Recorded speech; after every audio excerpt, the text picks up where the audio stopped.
Welcome back to Nick Lenz's Comic Corner, Classic / Non-Classic. This is episode number 455 and Doubleshot number 372. Alright, two Teen Ninja Turtles trades. First, basically, comics published by IDW. The other one were originally published by Mirage. And the first I've done for them. First up is the IDW one. Teenage Mutant Ninja Turtles Volume 16, Chasing Phantoms. I forgot to mention that these guys were actually introduced in the previous volume. Basically, their capes were actually made by a female creator, basically, an inventor who, her name is Libby, and it turns out she's actually in love with Harold. Yeah, they find out in this volume. And Splinter does stuff in here that the Turtles do not agree with at all. Mikey, of course, knew all along that the whole thing of working with the Foot Clan was a bad idea, and Splinter kind of proved the reason why they can't. Because he kills the main villain of the story. Well, actually, he doesn't kill him personally. It's the Foot Assassin, Jenny. Now, and also apparently Casey's joined the Purple Dragons as their leader. Yep, he leads Purple Dragons. Yeah, and he has a dragon painted on his classic hockey mask. As far as I can tell, there's no mention of what happened to Hun. No. Surprisingly, Hun is nowhere in here at all. I don't know where he is at this point. But the writing here is pretty solid, and of course the last issue in here is a Christmas issue. Now, the first 4 issues is all dealing with the whole Phantom stuff. The last issue is just a Christmas issue, which they released surprisingly just last year.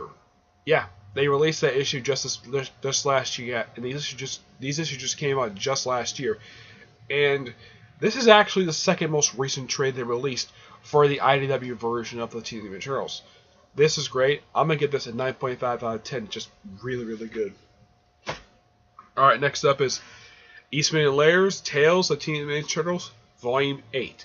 This contains issues 22 to 25 of the second volume of Tales of Teenage Mutant Ninja Turtles. Now, some of you are probably wondering, what the heck is this series? Now, people knew about the original comic that was published by the Mirage back in the 80s. People know about that book. This basically was published. Yeah, there was the first volume of this was published as a companion book, but it lasted for 7 issues. The first 4 issues done by Eastman and Laird themselves. The last 3 issues were done by actually one of the writers in here. His name is Jim Lawson. Yeah, Jim Lawson. He did the last 3 issues of the volume, and this is the guy who also did the second volume of the series, which was also the first volume of the Tales of Teenage Mutant Ninja Turtles that was published in color, because the first volume was entirely black and white.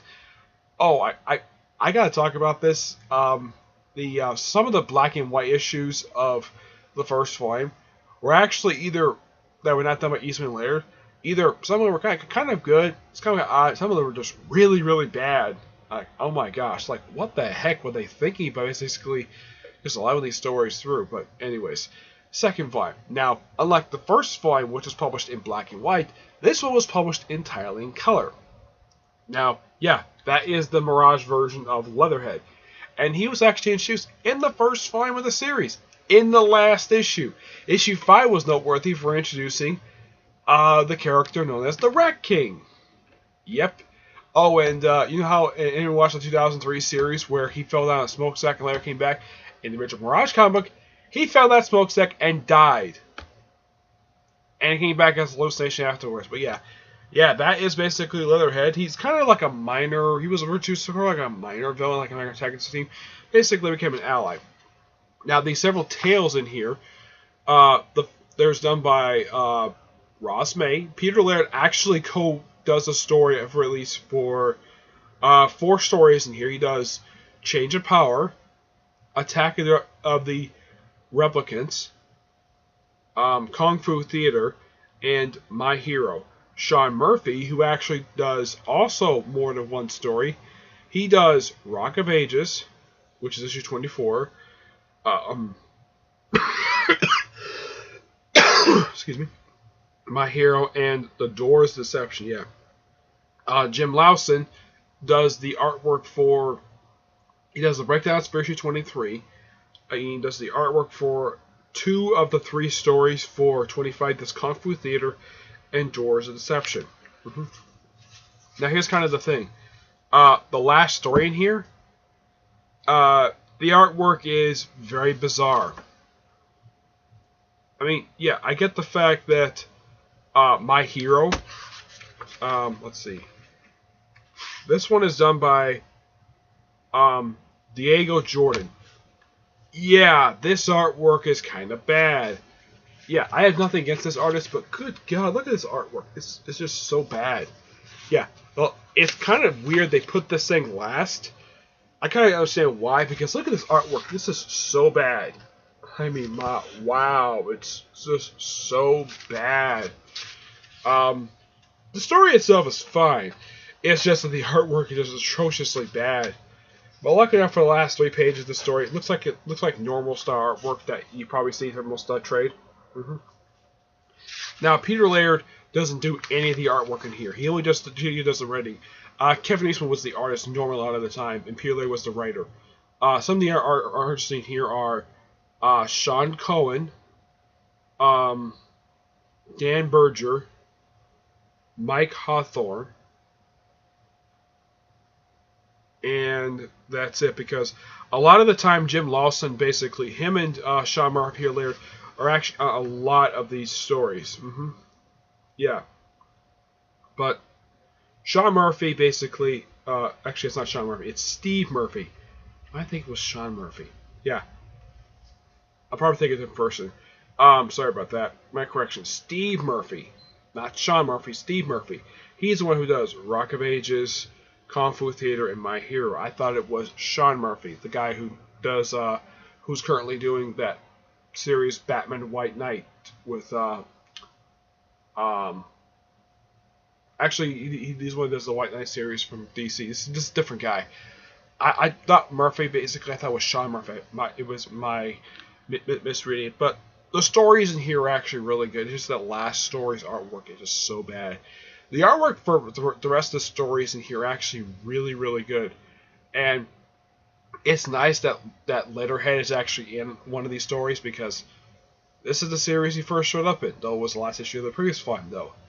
Now, why was this series published? Now, this series was published from, this was the second volume, was published over a long period of time, monthly-wise, from 2004 to 2010. Now, why in the world would they launch this book while they had the main book going on? To me, there's a very good reason for that. The first volume, the so-called Volume 4, which is actually the third volume published on Mirage, the reason why that this series was published alongside of it, it just filled in the gap because that particular volume suffered through heavy delays because Peter Laird was basically doing another movie. Yeah, he was asked to help with the movie. I think it was a TMNT movie, the CGI movie that came out in the mid-2000s. It was actually a pretty good movie. I highly recommend it.